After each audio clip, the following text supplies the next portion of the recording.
Muy buenas legendarios, soy Cordo.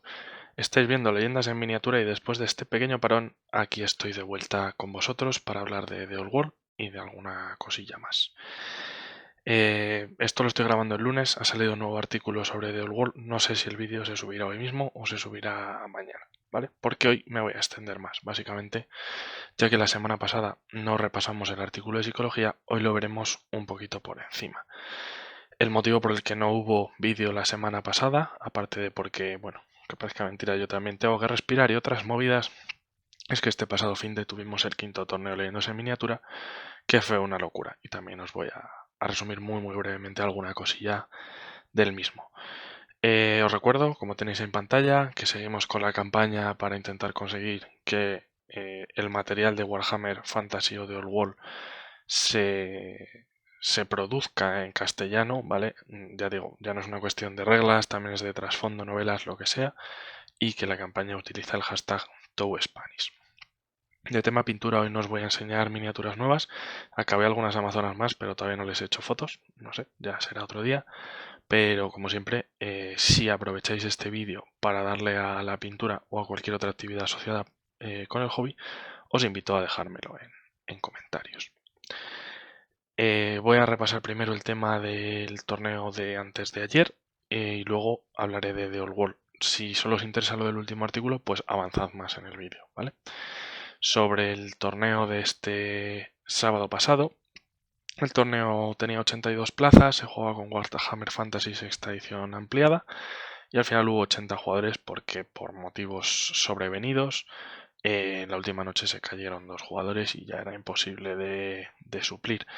El número de inscripciones o de solicitudes de inscripción había sido de 148 y nuestra intención es que en ediciones futuras tengamos más plazas, para lo cual probablemente necesitemos un espacio público, ya no sea suficiente con Kingdom Wargames, que es quien nos acogió. Y en general el torneo se desarrolló con normalidad. La verdad es que tenemos ya cierta experiencia y ciertos mecanismos cogidos y los jugadores también ya saben lo que se espera de ellos en este evento. Suelen venir con la actitud adecuada, a pasárselo bien, a disfrutar del día, a saber que es un momento de unión de toda la comunidad, de todas partes de la península y algunos de fuera de ella. Y la verdad es que el ambiente siempre es magnífico, muy buen rollo, muchas risas, muchas anécdotas. A la hora de la comida la gente ya se suele agrupar y bueno, compartirlo, que es lo suyo. Un nivel de pintura que ha crecido, ¿vale? Bastante, de hecho juzgar fue bastante complicado. Este año además hemos dado nuevos premios o menciones o títulos también a mejor trasfondo y a mejor conversión, que nos parecía apropiado. Y he de decir que este año todos los ejércitos estaban pintados, ¿vale? Había alguno al que le faltaba alguna miniatura, pero a diferencia de años anteriores, que había algunos que tenían el 20-30% del ejército pintado o alguno que había venido en gris, este año todos los ejércitos tenían el 90% de las miniaturas pintadas, por lo menos, y la grandísima mayoría lo tenían todo y muchos a muy buen nivel, lo cual está de lujo. También lo mismo, trasfondos se enviaron como 20 o así que iremos publicando en el blog. Y bueno, es una gozada que la gente disfrute las diferentes facetas del hobby y que lo compartamos entre todos. Las listas, lógicamente, también las publicaremos en el blog cuando tenga tiempo de pasarlo a ello y en tandas de 8 como otros años. Os voy a enseñar brevemente la clasificación por si tenéis curiosidad. También veréis que la mayor parte de los jugadores asistieron adscritos a algún medio, a algún club, a alguna asociación o algún grupo de juego, lo cual también demuestra que la gente se va compenetrando, va haciendo piña, va haciendo amigos, coge frecuencia de juego y le gusta esto de moverse y relacionarse con otros grupos, que yo creo que también es un signo de buena salud de la comunidad. Sea gente que normalmente juega sexta pura, sexta con manuscritos, séptima con manuscritos, sexta ampliada o a varias de ellas, normalmente hay bastante flexibilidad y la gente suele acudir a torneos de estas distintas variantes sin problema. Ya digo, os enseño brevemente la clasificación. Como veis, la primera plaza fue para Santirion, antes conocido como Santinic, la rata Skaven de Albahammer, pero parece que en Albahammer han hecho las cosas mejor que en Ulthuan y en vez de exiliarse los elfos leales se han exiliado los elfos traidores. Y aquí tenemos a Santirion, que fue capaz de ganar el torneo con una lista de altos elfos que no es proeza pequeña, en mi opinión. Hay que decir que, bueno, al final, habiendo tanta gente, este torneo pide más rondas, pero no podemos hacer más rondas en un día. Y es posible, con listas que no sean la mejor o la mejor facción, conseguir un gran resultado. Simplemente, bueno, simplemente no, siempre es difícil, pero en base a buen juego, tener un poco de suerte con los rivales, los escenarios, los cruces, y lo veréis con algunas de estas listas. En segundo lugar acabó Mercolir, que ya tuvo el año pasado creo un resultado más o menos bueno, y este año venía con una lista alternativa del clan Von Karstein de Silvania. Y ya digo, es una lista que a mí me llamó mucho la atención, no esperaba que estuviera tan arriba y consiguió un gran resultado, una segunda plaza. Y en tercer lugar tenemos a Mogambo con Elfos Silvanos. Hay que decir que aunque no emitimos el torneo en directo porque no pudimos, estuvimos grabando 3 partidas, ¿vale? Hay que revisar el material, a ver qué calidad tiene, para ver si os las podemos subir, no sé si comentadas o sin comentar, para que toda la gente posible disfrute de este día. Si os fijáis en el top 10, veréis gran variedad de facciones, hay no sé si son 7 o 8 facciones diferentes representadas y unos cuantos equipos. Llama la atención que un año más se gana el torneo sin conseguir las 3 masacres, es un resultado bastante difícil, pero a mí es algo que me satisface mucho porque demuestra que el sistema de en primera ronda hacer los cruces manuales, intentando equilibrar listas y nivel de los jugadores, lo hace desafiante para todos y que efectivamente, incluso cuando yo me pueda equivocar al hacer esos cruces, luego el efecto de torneo suizo, de cruzarte con el cacho al mismo resultado, ejerce algo de factor corrector. No es nada fácil en este torneo conseguir las 3 masacres y eso que este año los 3 escenarios tenían bonos de puntos de victoria, pero no quitaban ninguno de los habituales, no quitaban ni el bono de general, ni el deporte de batalla, ni el deporte de estandartes, ni el de cuadrantes, ni nada, con lo cual lo normal sería que las masacres fueran un poco más fáciles de lo habitual. En cuanto a tema de pintura, os adelanto, ya veréis las fotos más adelante, que el premio de pintura de ejército por aclamación popular fue para Licornio de Karak con su ejército de reinos ogros muy llamativo. La unidad mejor pintada fue para Anakin Javi, cuya escalada podéis ver normalmente en el blog de leyendas en miniatura, que llevó elfos silvanos invernales y que había pintado unos montaraces de bosque salvaje muy llamativos. La miniatura mejor pintada fue para Cornofer, de leyendas en miniatura, con una esfinge de guerra, en este caso era un elefante. No estoy seguro de la marca alternativa de la que proviene, me suena que pueda ser los Kingdom, pero no estoy muy seguro, así que bueno, ya veréis las fotos también.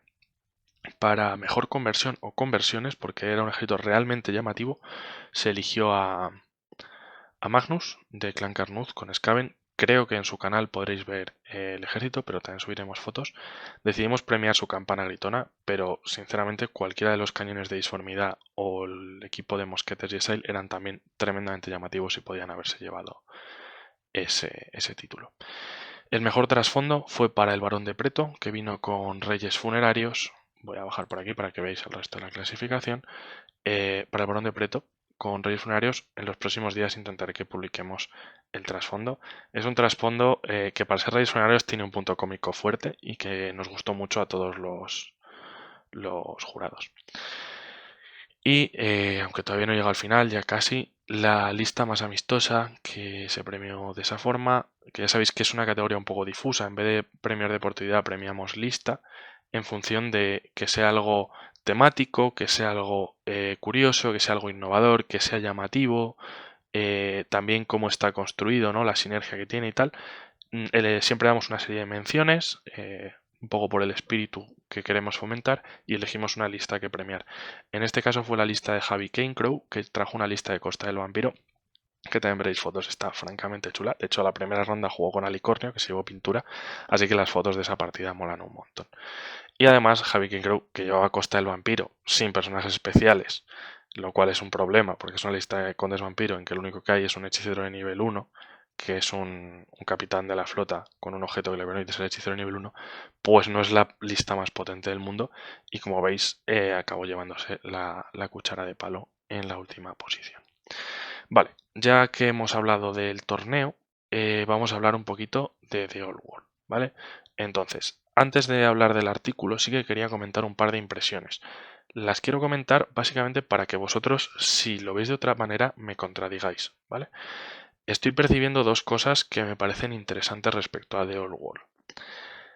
Las dos creo que van asociadas, y es que me da la sensación que gran parte de la comunidad de Fantasy, que está acostumbrado a un ritmo de novedades y publicaciones prácticamente nulo, básicamente el que tenga su edición fanmade que le interese o se juega una edición pura, ninguno, erratas de las que se vaya enterando, que le saquen novedades todas las semanas le cuesta seguir el ritmo, ¿vale?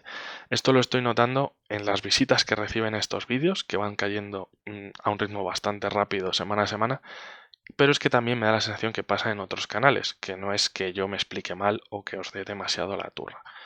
Y por otro lado, otra cosa bastante interesante, ya sabéis que yo la comunidad con la que tengo más afinidad y contacto, lógicamente es con la gente que juega sexta edición o variantes de sexta edición, aunque conozco gente que juega octava o Reforged, tengo menos contacto, y dado que todo esto se está pareciendo más a octava o Reforged, le gusta, o a novena, le gusta más a esa gente de la que le gusta normalmente a la gente que juega motores de sexta y séptima.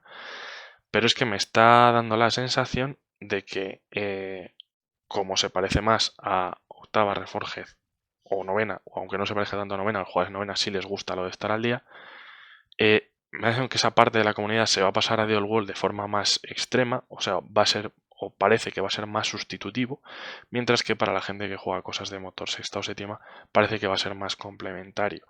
No parece que muchos o mucha gente pretenda dejar a lo que juega para jugar a esto, porque no tiene muy claro que esto sea mejor, solo que es diferente.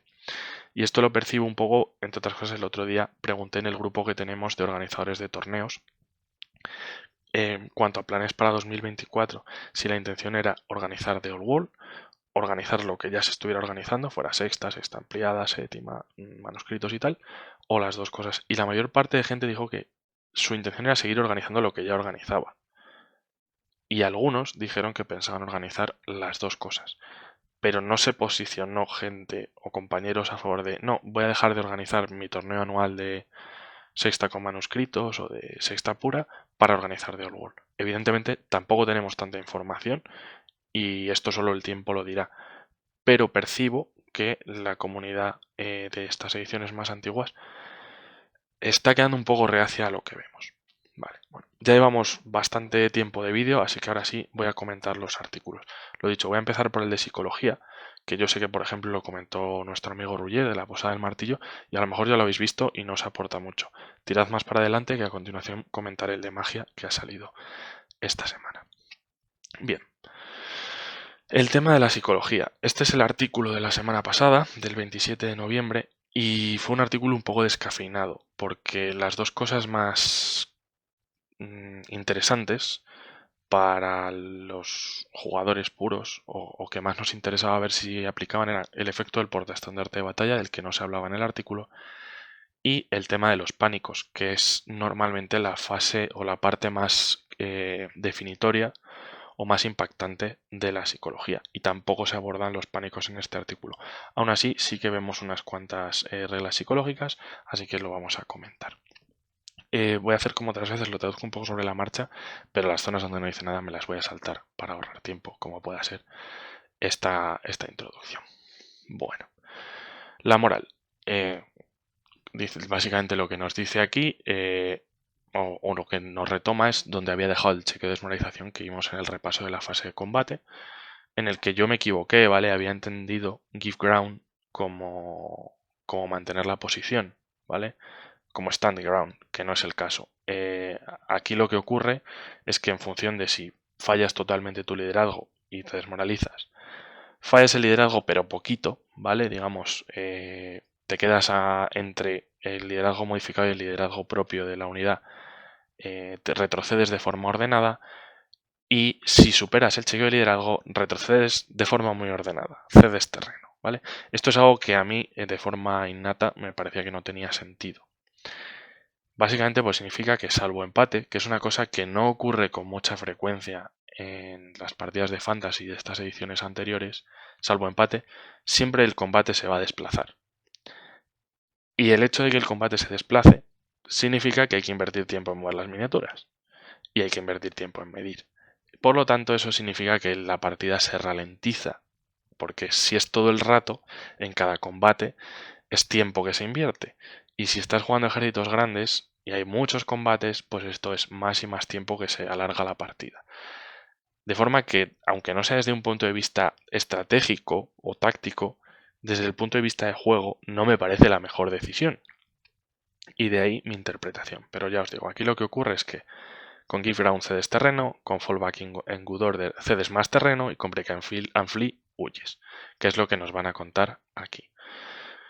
Lo que te viene diciendo es que en el primer caso la unidad que pierde se da la vuelta y huye de aquello que le causa la huida, y si es un combate múltiple, de aquello que tiene más potencia de unidad. Esta frase es interesante, pues significa que la potencia de unidad sigue existiendo, que es algo que en octava había quedado bastante desterrado. Dice que corren 2 de 6 petruscos, que esto es un poco lo que se corría en octava, pivotando solo para evitar el terreno impasable. Y si cruza cualquier parte del borde de la mesa, pues la unidad es destruida. Vale, aquí hay otra cosa interesante, y es que el sistema de huidas, aunque aquí puede que esté simplificado porque solo es un resumen, solo hay que coger la dirección contraria y huir. Esto es mucho más sencillo que en sexta, que es un follón y que para mí es de lo peor que tiene, el tema de las direcciones de huida. Esto, lógicamente, me parecería bien en cualquier juego, incluso en sexta, ¿vale? Pero bueno. Este es el caso de la huida, ¿vale? Te dice que si el enemigo te persigue, tira 2 de 6 y saca lo mismo que tú o más, o sea, si hace contacto, la unidad que huye también es destruida. Si la unidad que huye corre por encima de una unidad enemiga, recibirá heridas adicionales. Esto recuerda un poco a lo del chequeo de terreno peligroso y estas cosas de octava, ¿vale? Veremos en qué medida, si es una tirada normal o es un chequeo por miniatura, o depende de las potencias de unidad, estas cosas, ¿no? Y luego dice que si huyen a través de una unidad amiga, pues nada, que estarán a salvo. Bueno, luego habrá que ver si esto causa o no causa un pánico, estas cosas que dependían un poco de la edición. El caso intermedio, el de huir de forma ordenada, sigue diciendo que es una retirada, ¿vale? Pero que no se ha perdido el espíritu de lucha. De nuevo se tiran 2 de 6 para huir y se dice que se puede descartar el menor dado, ¿vale? No dice que se descarte automáticamente. Por lo tanto, aquí hay una decisión, ¿vale? Bien. Se puede descartar la tirada más baja de los 2 dados cuando se huye, y al terminar de huir automáticamente se reagrupa y se produce una reforma, preparado para recibir una nueva carga o contracargar. Aquí es cuando el enemigo tenía la opción de perseguir, no perseguir y tal, y si chocaba contigo, contaba como una nueva carga. Bueno, lo que ocurre aquí es que como depende de la tirada, pues bueno, este chequeo fallido te puede dejar en una posición peor de la que era antes mantener la posición en ediciones pretéritas, pero desde luego mejor de la de huida, porque te permite volver a combatir luego, aunque sea recibiendo una carga. Pero es que si tu rival saca una tirada más baja, te permite contracargar pese a que tú has fallado el chequeo de liderazgo, lo cual es un poco loco, ¿vale? Bueno. Y luego tenemos Give Ground, que dice que es el mejor resultado, que es superar el chequeo, y que básicamente dice que se retroceden 2 petruscos si lo permite la escenografía. Y nada, que el enemigo te puede perseguir, lo que pasa que contaría como si el combate viniera de una ronda anterior. Con lo cual, para mí esto, salvo que los objetivos, como hablamos en vídeos anteriores, le den mucha importancia al posicionamiento, esto de retroceder 2 petruscos, que son 5 centímetros, y mover el combate para que luego siga como si se hubiera mantenido la posición, me da la sensación de ser un engorro innecesario, ¿vale? Esta es mi percepción, pero como digo, hace falta el entorno del juego para ver si realmente tiene importancia. Esto es a lo que han llamado moral, ¿vale? La parte del combate. Y ahora mencionan un poquito la psicología, aunque ya digo, no entran en muchísimo detalle. Sabemos que los efectos clásicos vuelven, que son miedo, terror, estupidez, animosidad, que ahora se considera una psicología, pero por ejemplo en sexta es un chequeo, pero sería una psicología, no te quita la animosidad, ¿vale? Bueno, animosidad, furia asesina, inmune a desmoralización, tozudo y odio. Luego te dice que bueno, que esto van a ser reglas universales o no sé qué mierdas, que sinceramente que las cosas estén en una parte u otra del reglamento te simplifica un poco buscarlas, pero a efectos de juego te da igual. Nos hablan del miedo, que para mí ha sido lo más decepcionante de este artículo, o fue lo más decepcionante de este artículo. Dice que las unidades que causan miedo, si el enemigo tiene menos potencia de unidad y quiere cargar a una unidad que causa miedo, debe hacer un chequeo de liderazgo o fallará. En sexta, por ejemplo, eso no depende de la potencia de unidad. Si tú querías cargar algo que causa miedo y fallas, pues no cargas. Da igual que sean más o menos. Y cuando te cargan, lo que pasaba era que podías tener que impactar a 6 si tenías más potencia de unidad y más. Luego aquí nos dicen que si estás en combate con una unidad que causa miedo, cada ronda tendrás que hacer un chequeo de liderazgo o sufrir un -1 a impactar. Vale, esto Roger lo comentaba que no le gustaba mucho, a mí tampoco, el hecho de tener que chequear el miedo cada ronda de combate. De nuevo, porque esto es ralentizar la partida, ¿vale? Y luego además, la relevancia que tiene no me parece tan importante. Aquí ya no estamos como en sexta de impactar a 6, es un -1 a impactar. Y tengamos en cuenta que, como vimos en la tabla hace unos cuantos vídeos, en esta edición se puede llegar a impactar a 2 o más.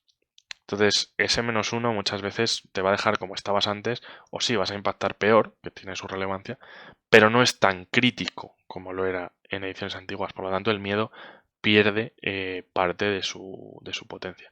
Recordemos que se había hablado de que las unidades por debajo de la mitad, no sé si era de la potencia de los integrantes, tenían menos liderazgo de su atributo original, que esto puede ser importante tanto para los cheques de normalización como para este tipo de cosas. El terror es incluso peor.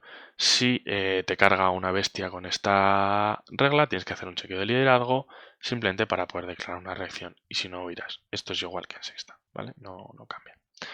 Esto es antes de ver siquiera si esa carga llega o no llega. Esto tiene cierta lógica. Porque es que si no perdería mucho potencial la regla, y si ya han descafeinado el miedo, quitarle también al terror esa capacidad de generar huidas, pues duele. No se habla tampoco del terror de inicio de turno en este artículo, ya veremos si existe o no. Luego nos dice que el terror aplica un -1 al liderazgo a los chequeos de desmoralización de las unidades que están en contacto con él. Vale, entonces empezamos a ver, por lo que os decía antes de tener menos de la mitad y luego esto y tal, que aunque los chequeos de liderazgo de desmoralización son más estables de lo que eran en ediciones antiguas, también es posible que tengas varios penalizadores y que eso de que vayas a retroceder de forma ordenada quizá no sea tan fácil como parece si se acumulan o estaquean varios de estos penalizadores, que no sabemos cuántos más puedan existir.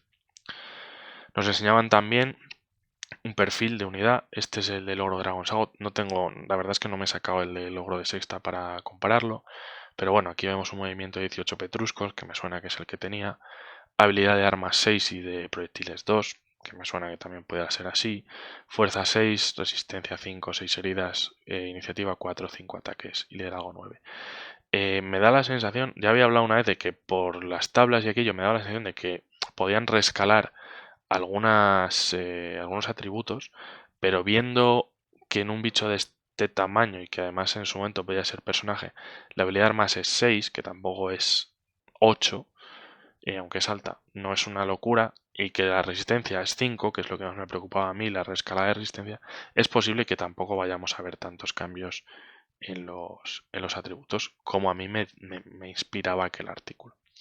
Nos enseñan, como os venía diciendo, un montón de reglas especiales. Parece que a todo le van a poner un montón de reglas y algunas no las conocemos. Tenemos un tal Armor Bane y un Armor Hide, que en el siguiente artículo veremos que también aparecen algunas de ellas con un valor de 2. Tiene toda la pinta que alguno de estos será el equivalente a un piel escamosa o algo así que le dé armadura. El otro no parece que sea poder de penetración, pero está relacionado con la armadura. No sé muy bien qué será.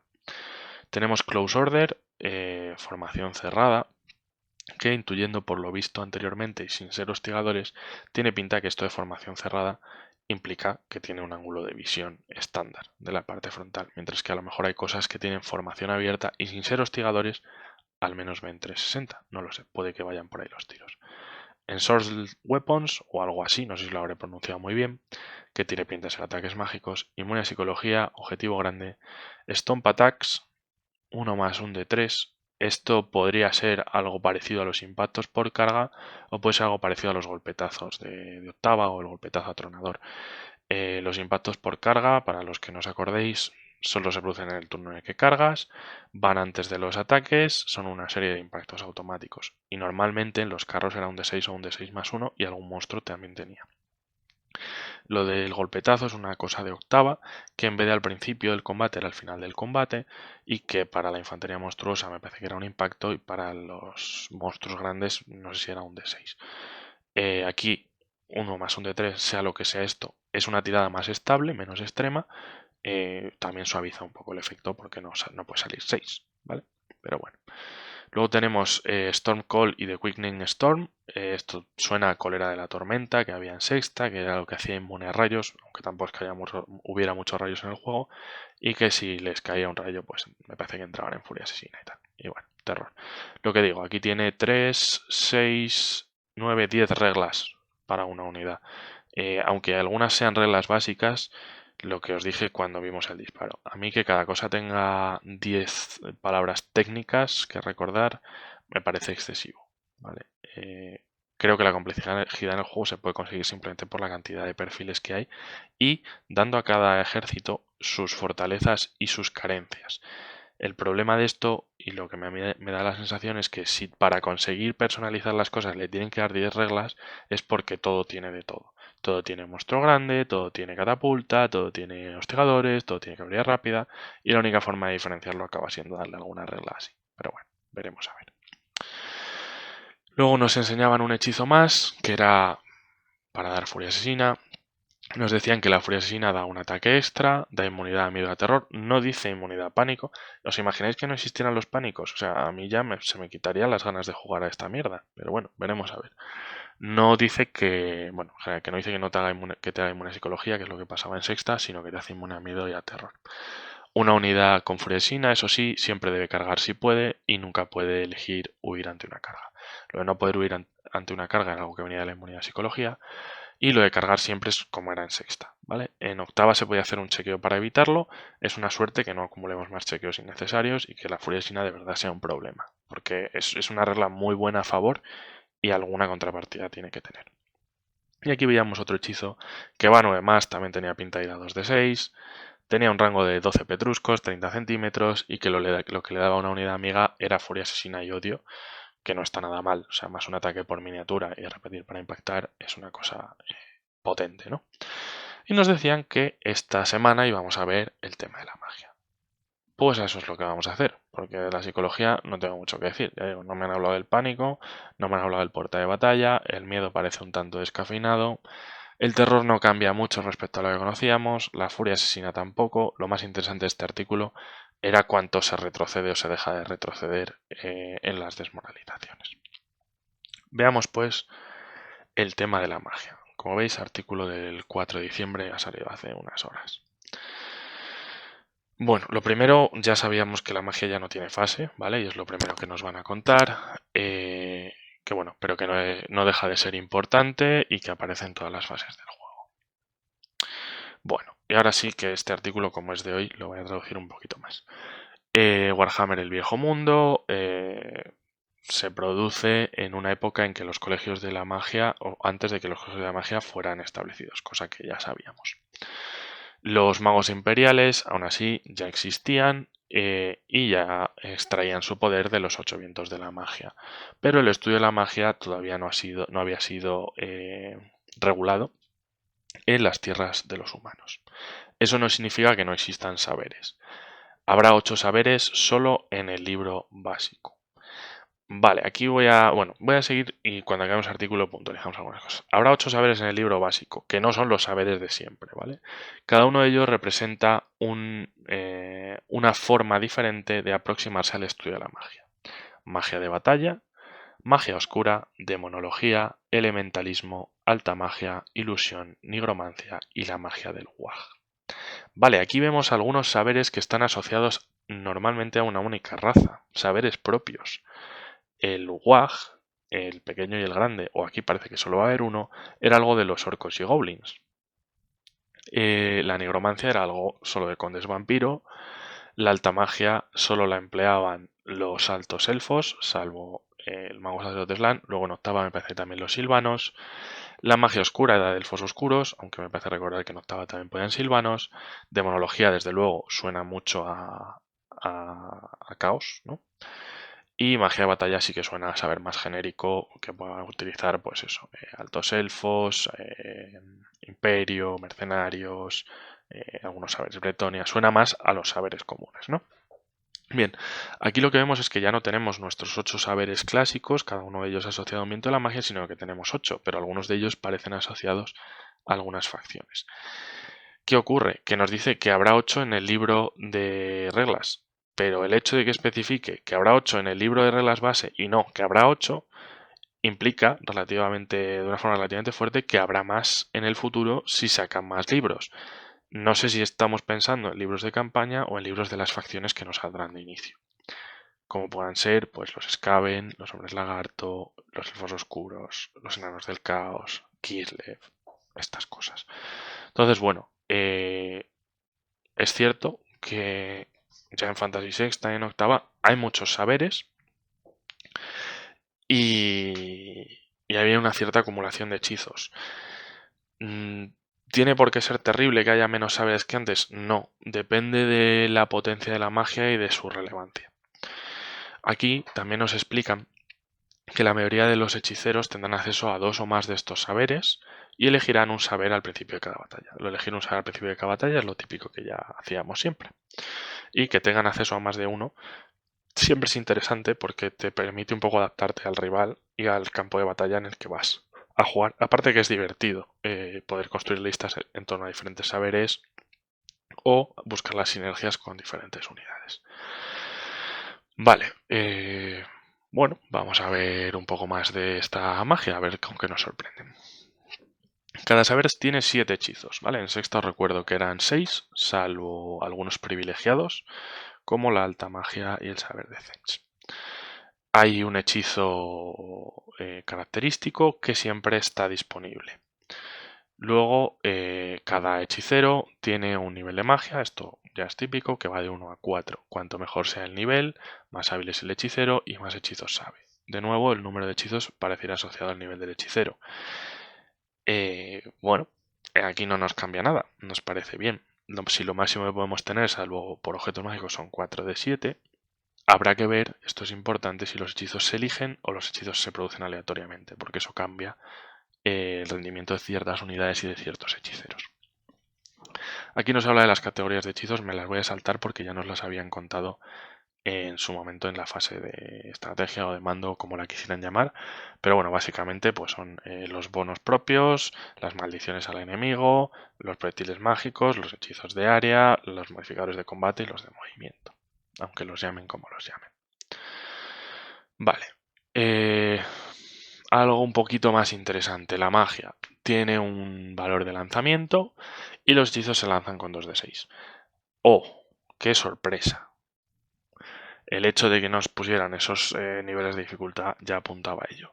Donde sí viene un poco más la sorpresa es que aquí se añade algo de octava, algo que a mí no me gustaba nada en octava y que de nuevo es muy importante, que el nivel de hechicero se suma al valor de lanzamiento y también lo hará al de dispersión. Eso significa que cuando tú te encuentras que lo que tienes un hechicero nivel 4 y el otro tiene un hechicero nivel 1, el hecho de que tú a tus tiradas le estés sumando un más 4 y el otro le esté sumando un más 1, virtualmente es como si todos tus hechizos tuvieran 3 puntos más en la tirada que lo que tu rival. Y 3 puntos sobre 2 de 6 es mucho, ¿vale? Estadísticamente. Entonces es una mecánica que a mí no me gustaba. Claro, también te digo, en octava, que tirabas hechizos que puedes tirar con los dados que quisieras y que igual el valor era 19 o 24, sumar más 1 más 2 ya era importante, o más 4. Pero claro, ahora sobre 2 de 6, sobre sacar un 7, sumar 4 o no sumarlo, o sobre sacar un 3, me parece todavía más importante. Así que os adelanto que no me gusta un cagao, ¿vale? Sí, como dirá luego, es un sistema más rápido y más sencillo que antes, porque ya no tienes que gestionar tu número de dados. Siempre son 2 de 6. No tienes que elegir si tiras una cosa u otra. Pues lo tiras todo y ya está. Y tampoco tienes que depender como en octava de cuántos dados se generaran. Tú sabes que todos los turnos sabes cuántos dados vas a tener para lanzar cada hechizo. Para mí esto es un retroceso brutal y una cagada. ¿Vale? Igual me equivoco, porque esto dependerá básicamente del coste en puntos de los personajes o de los hechiceros y del poder que tengan esos hechizos sobre la batalla, ¿vale? O sea, de su poder relativo respecto a estadísticas, odios, cuánto maten o dejen de matar y este tipo de cosas. Pero de primeras, a mí le quita profundidad al juego que me digan ya antes de empezar el turno dónde voy a tener los hechizos, qué hechizos son y con qué se van a tirar. Pero bueno. Vamos con la tabla de disfunciones. Disfunciones. Si un doble 1 de forma natural se lanza en una tirada de conjuración, ¿vale? De lanzamiento de hechizo, independientemente del resultado, es una disfunción y salvo que se diga de otra forma, esto suena un poco a arlas especiales, por ejemplo, lo típico un mago sacerdote slan, no se lanza. Lanza inmediatamente en esta tabla y a ver qué le pasa. Normalmente las tablas tenían más resultados, aquí los han reducido a 5, ¿vale? Tienes de 2 a 4, que sería el peor, que básicamente es el plantillazo grande sobre el hechicero, cada miniatura amiga o enemiga se lleva un impacto de fuerza 10 con menos 4 la armadura. Esto en cuanto al nivel de dolor recuerda más a las disfunciones de octava que a las de sexta, que en sexta son muy light. Con un 5-6 en vez de la plantilla grande es la pequeña de 3 petruscos y los impactos son de fuerza 6 con menos 2 a la armadura, que para lo que suele ser un hechicero sigue siendo bastante gordo. Y es por lo que en octava luego ves a todo el mundo con los hechiceros con una tira de salvación especial. Pero bueno. El 7, que es el resultado más probable en 2 de 6, dice que dicen algo mal y que se lleva un impacto de fuerza 4 con menos 1 a la armadura. Bueno, este no es un peaje muy grande, sí que es verdad que un hechicero pequeñito con 2 de tontas de estas se puede morir, pero bueno, en general no parece lo más grave del mundo. Con 8 o 9 dice que controlan la magia, que el hechizo se lanza con su nivel de lanzamiento, para si lo quieren intentar dispersar, pero que no puedes lanzar más hechizos en lo que queda de turno. Claro, esto sería muy importante si tu rival tuviera que gestionar dados de dispersión, pero no, tampoco tiene que gestionar dados de dispersión.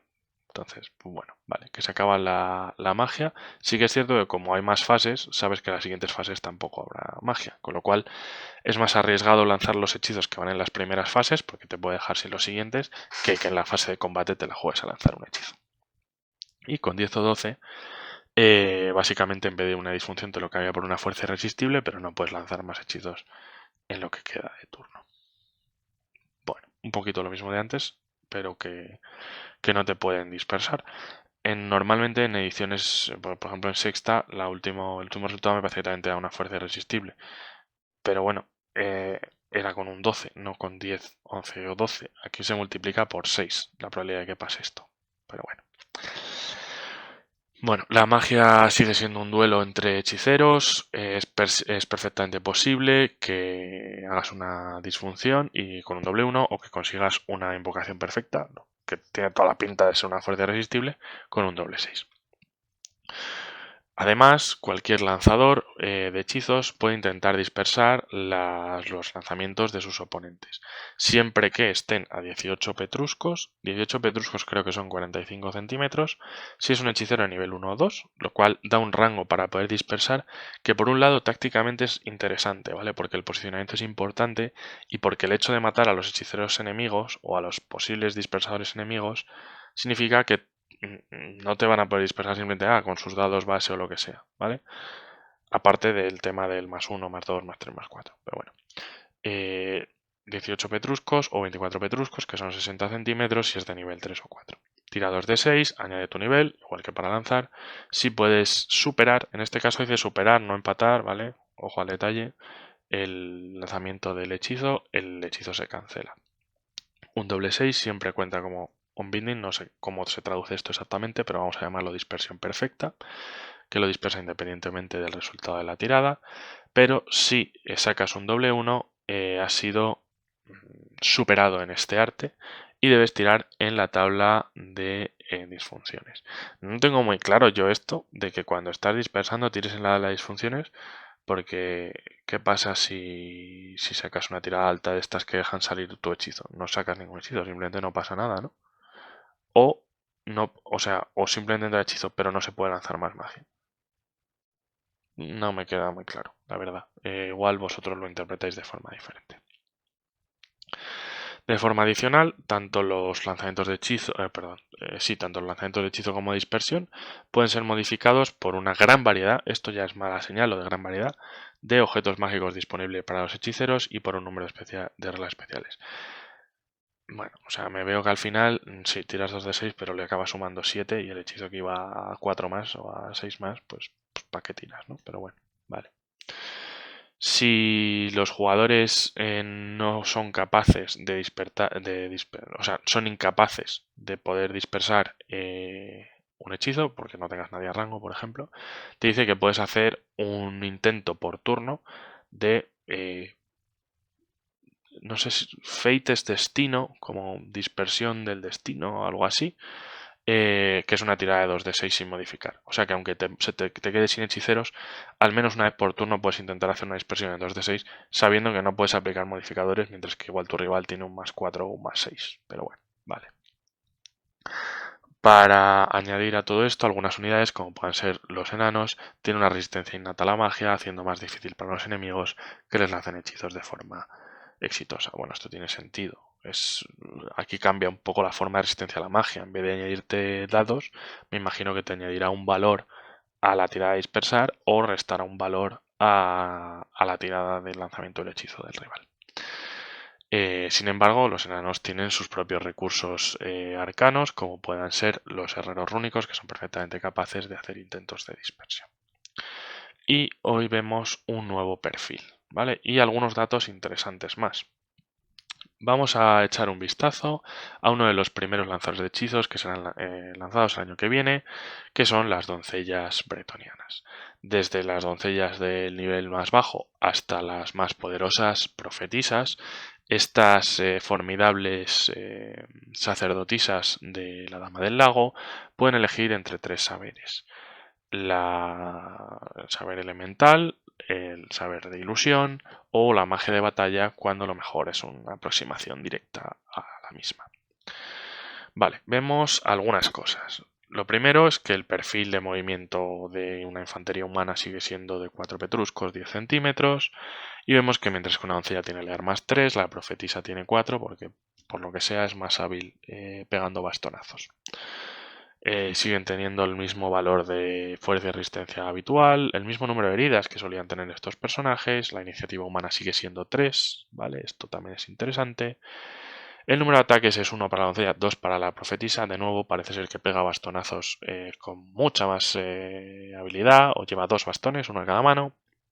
Y liderazgo 7 y 8 valores esperables en este tipo de perfil ya en sexta, por ejemplo. Un poco raro lo de los ataques, pero bueno. Te dice que es infantería, te especifica el tamaño de la peana, que es de 25, como era de esperar, ¿vale? Ya nos habían dicho que las de 20 crecían, que algunas de 25 crecerían y otras se quedarían. Potencia de unidad o tamaño de unidad 1, lleva arma de mano, la profetisa es de nivel 3, la doncella es de nivel 1 y pueden elegir uno de estos 3 saberes. Pueden ir montadas y nos dan algunos detalles más.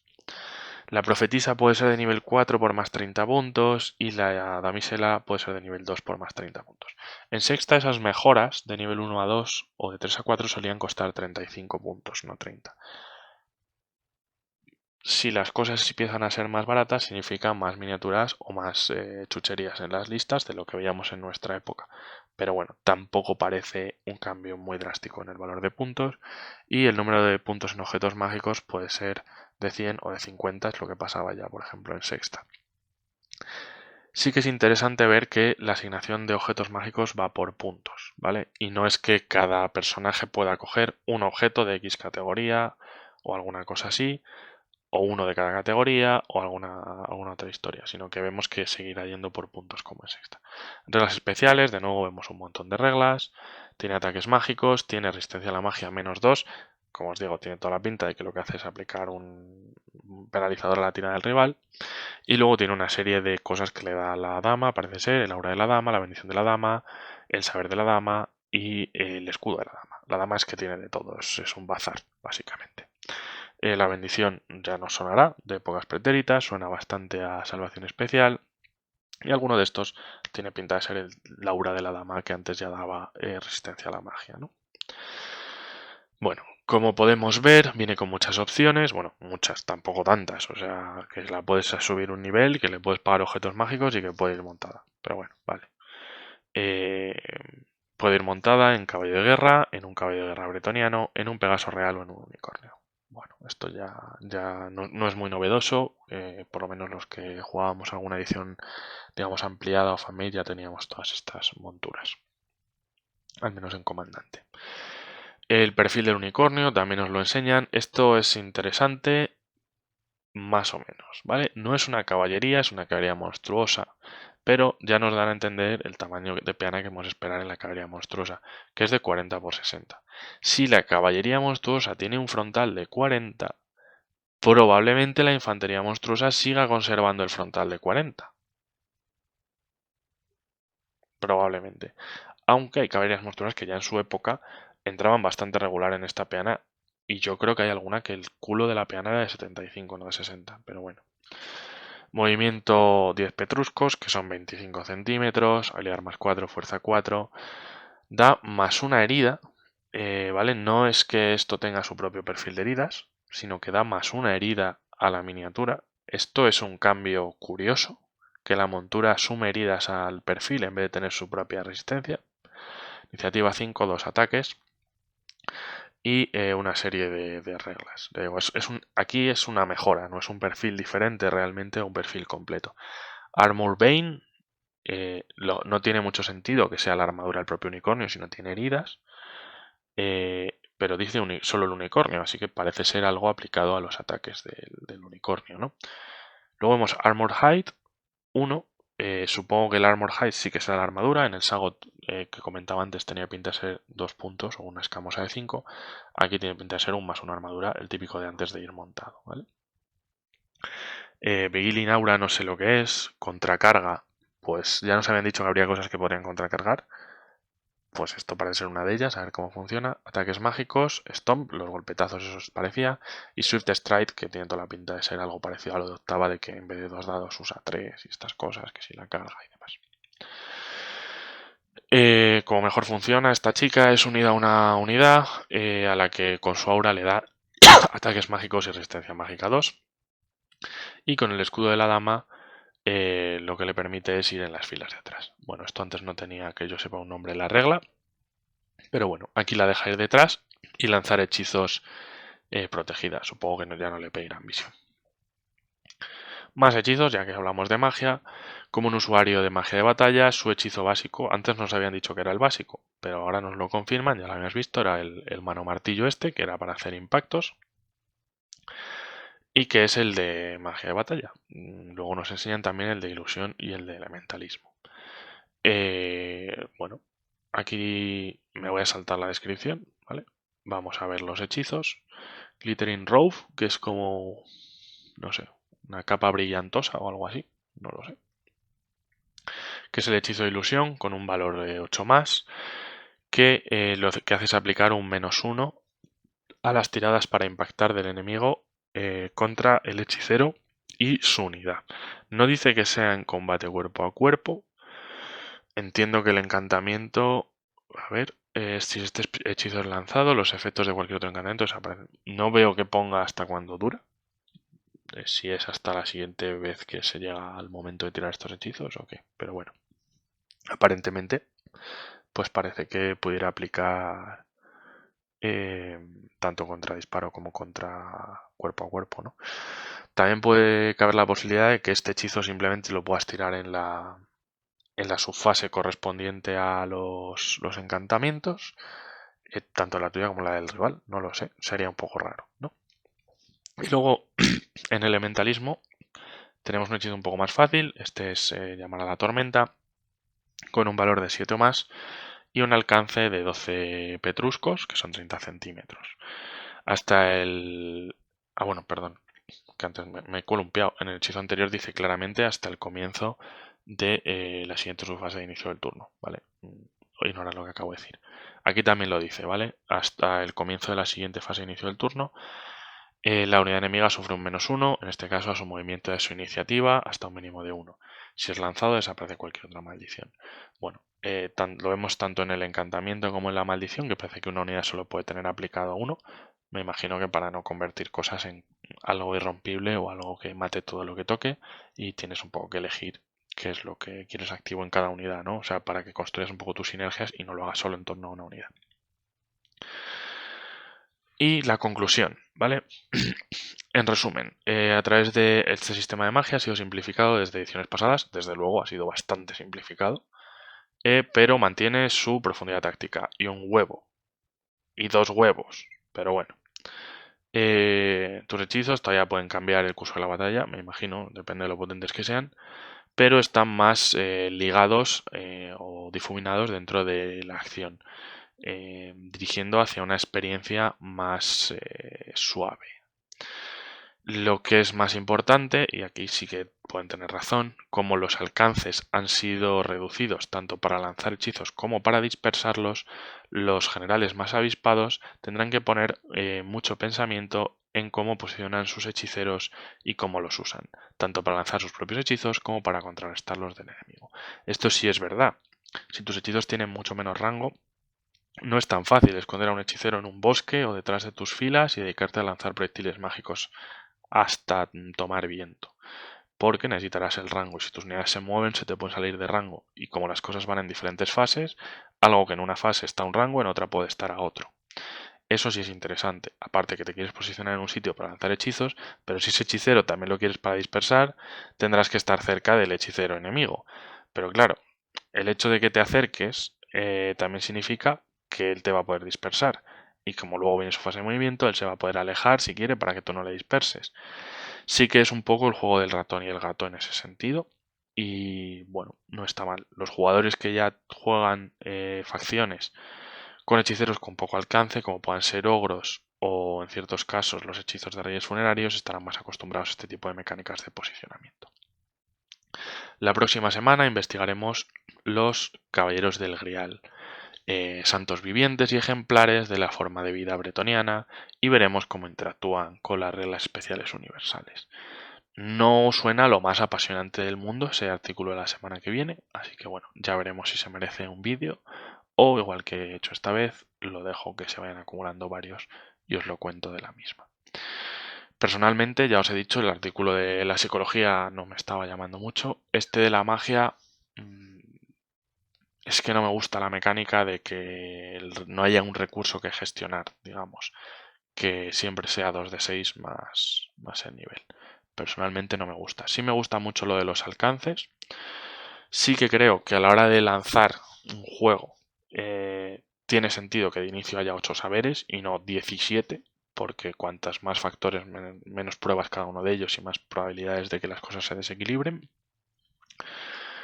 Y realmente no hay tanto más. Un poco raro esto del perfil de que da una herida, parte de más una armadura o lo que sea. Eso me deja un poco descolocado. Y no sé, la tabla de disfunciones, pues vale. Simplemente es algo a lo que atenerse. Y ya está. Pues nada, a esperar a conocer más hechizos, a ver los distintos saberes y estas cosas. Para los que más os guste jugar con proyectiles mágicos y demás, pues parece que esas mecánicas pues no van a funcionar como lo hacían antes y la magia, desde luego mi sensación es que tiene muchos más hechizos de apoyo y de penalizadores y de utilidad de los que tenía por lo menos en sexta y séptima. Voy a dejar aquí el vídeo porque va a tardar un buen rato en renderizar y no sé si os lo voy a poder subir hoy o tendrá que ser mañana. Espero haberos entretenido. Durante las próximas semanas y meses habrá toda la cobertura del quinto torneo de leyendas en miniatura necesaria. También, no voy a decir las próximas semanas, sino un poco más adelante, se empezará a comentar el tema del futuro Corona de Estalia de 2024. Y ya está. Si habéis aprovechado para pintar esta casi horita que os he brindado, pues dejádmelo en comentarios y animadme, porque me parece que este año mi escalada va bastante mal. Nada más, muchas gracias por escucharme, como siempre, y nos vemos por aquí pronto con un nuevo vídeo. Hasta luego.